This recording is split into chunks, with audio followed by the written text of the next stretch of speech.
Hi. Today I'm teaching the lesson of Isaiah, which is a brand new lesson to Trinity kids. We've never taught it in this way before, so bear with me as I kind of get used to the way the story is told. I've never taught it before, and it's also very unique to Trinity kids because it is a pretty high level lesson and it's taught in three big parts. So we're going to kind of see how it goes. We may try to teach all three parts in one day. If that doesn't seem plausible, then we'll break it up because it's really, as a lesson, developed in three major themes about the prophecies of Isaiah. As we share this lesson, it's really a big precursor to Advent. Isaiah's prophecies prepared the world in many ways for Jesus' birth and the gospel story. So as we talk about Isaiah, we're talking throughout the lesson about what it really is leading toward, what it is making way for, which is the birth of our Savior. As you begin the lesson today, do make sure that everyone is present. Particularly for a story like this, you want to make sure that you don't have the story already begun as children are arriving, or they could get mixed up about the context of what you're talking about. As they're arriving, I usually spend time getting to know them better, because the better you know them and the better they know you, the more effective your classroom management will be, the more effective their questions and insights will be, because they'll have a comfort level with you. Usually we go around the circle and share a name and a little factoid about ourselves, maybe their favorite thing about winter, since that's around the corner as we teach this lesson. You could ask them their favorite thing about school, what they enjoy doing at recess, their favorite popsicle flavor. It's really up to you. It's something to just bridge that gap and get them warmed up to one another and allow them to start building connections with their classmates. After you've gotten everyone settled, it's always a good idea to go over expectations, to remind the children that they are in a classroom sanctuary. It's not a playground, it's not a backyard, it's not a jungle gym. It's a place to learn and to ask questions and to get to know one another better. And there are times for being silly, and there are also times for being serious, just like in the larger sanctuary. We call this a classroom sanctuary. Just as the adults go into the larger sanctuary, the children come in their classrooms, and yet we want to create a universal understanding that we're here to meet with God and to take Him with us as we go out into our lives. As you get everyone settled, it's always a good idea to remind them about walking, remind them about using calm, quiet tones of voice, remind them that this is a place where we don't have to hurry and worry and rush. And then you'll go ahead and get started with the circle of the church here. You'll ask a volunteer, or if it's already been done for you, you can just make note of the fact that we're moving forward in that circle of the church here as we're getting closer and closer to Advent and Christmas, those purple squares leading up to the star for Christmas, back to common time or the great green growing season, and then moving forward and marching along toward Lent, Easter, Pentecost, and back to the great green growing season. So we've been focusing this whole summer on the Old Testament and on the ways that we are prepared for the gospel story. So the green growing season is about the world kind of growing up and the world making ready for Jesus. So you might want to talk a little bit about that and ways that they grow, different things that we do as we grow toward a better understanding of Jesus' story and of the rescue plan, as we often call it. So as you get started today, one last thing that I'll recommend that you kind of set forth with the kids, what I usually do is say there's a time for listening and there's a time for talking, there's a time for watching, and there's a time for touching. And I explain that this will be a time for me to talk and to touch, and later it will be a time for them to talk and to touch the pieces of the story.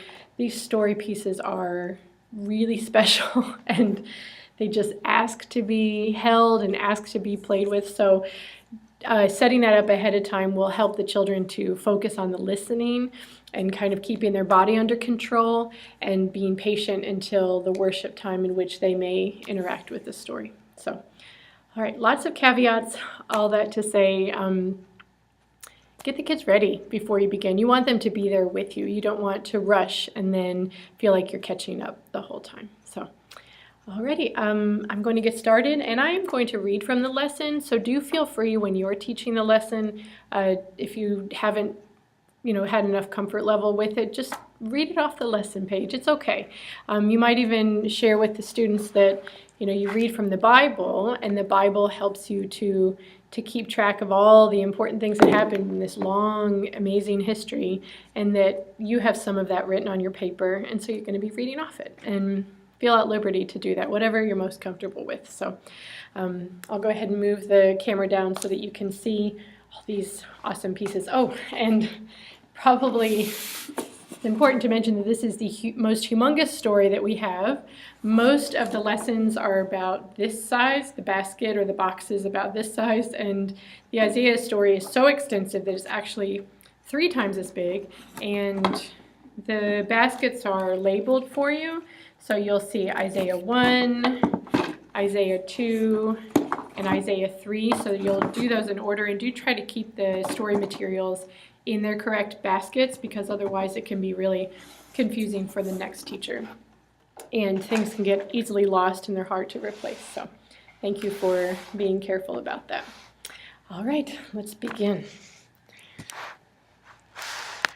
All right, friends, today we have a big story to tell. Today we're telling the story of Isaiah. Wow, look at this. It's a big lesson. Never seen such a big box for a story in here, have you? The story of Isaiah is a really important one, though, so we need to include all the parts. We've been talking throughout the summer and into the fall about the Old Testament and so many of the different things that happened in those days, from creation moving forward to the birth of Jesus. And as we think about the lessons that were taught and the experiences that were had by all these people of God, remember that the entire story, God's entire rescue plan, is really just leading the way towards salvation, leading the way towards Jesus. All of these things take place because God has a rescue plan. They're not taking place by accident. They're taking place to prepare us, to get us ready for Jesus and all the people that have come before us too. Now, you might have heard of the word prophet. Does anyone know what the word prophet means?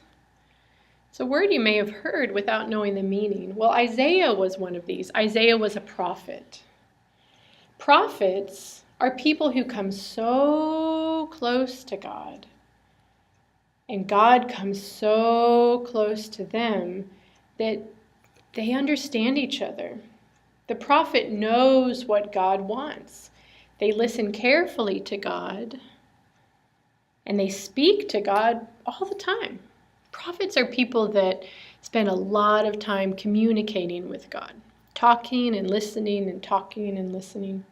And sometimes God's message that he shares with the prophets is a warning for people who are not living the best way they should.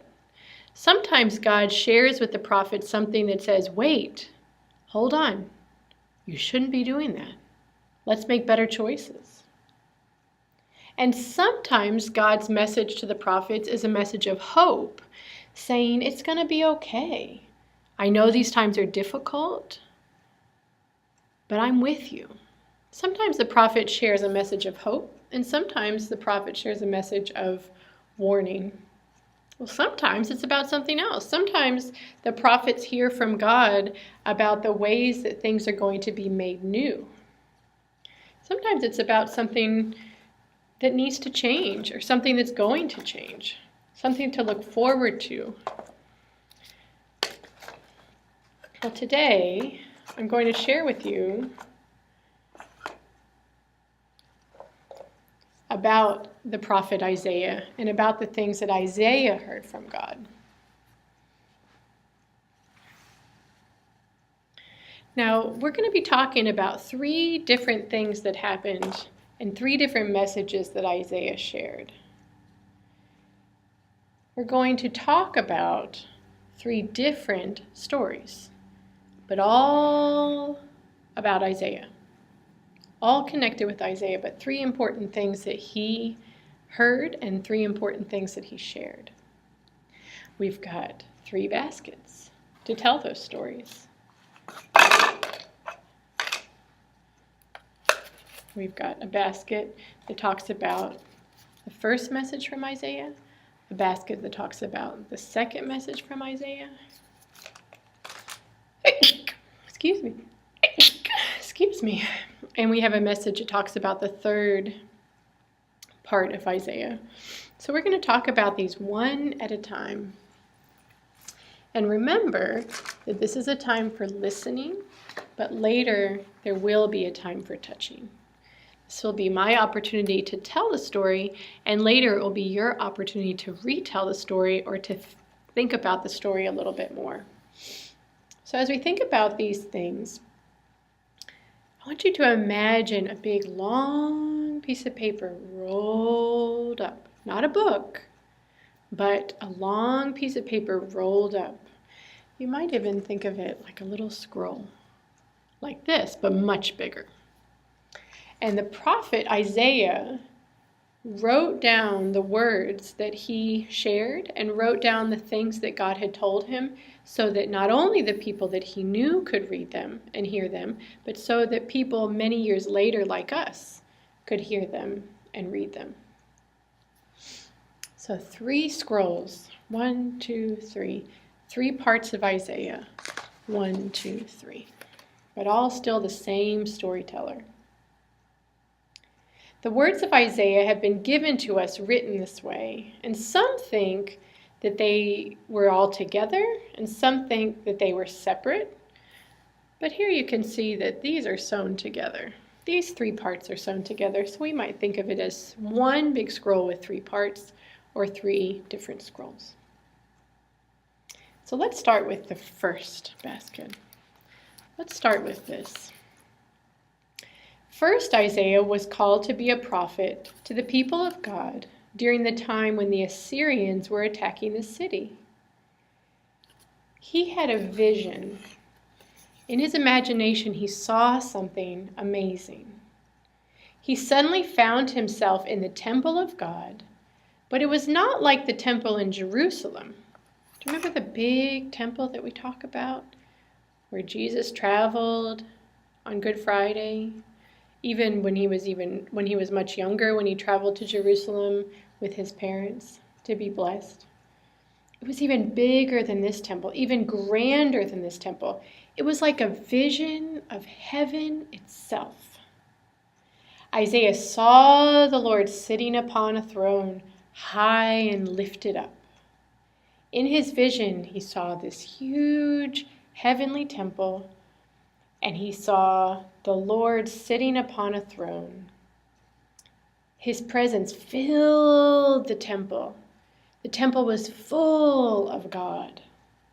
And all around him, angels were singing, "Holy, holy, holy is the Lord of hosts. The whole earth is filled with God's glory." In his vision, Isaiah was afraid. He thought, oh no, well, I'm just not good enough to be this close to God, to hear these angels singing, to feel God filling up this heavenly temple. I don't think I'm good enough to be this close to God.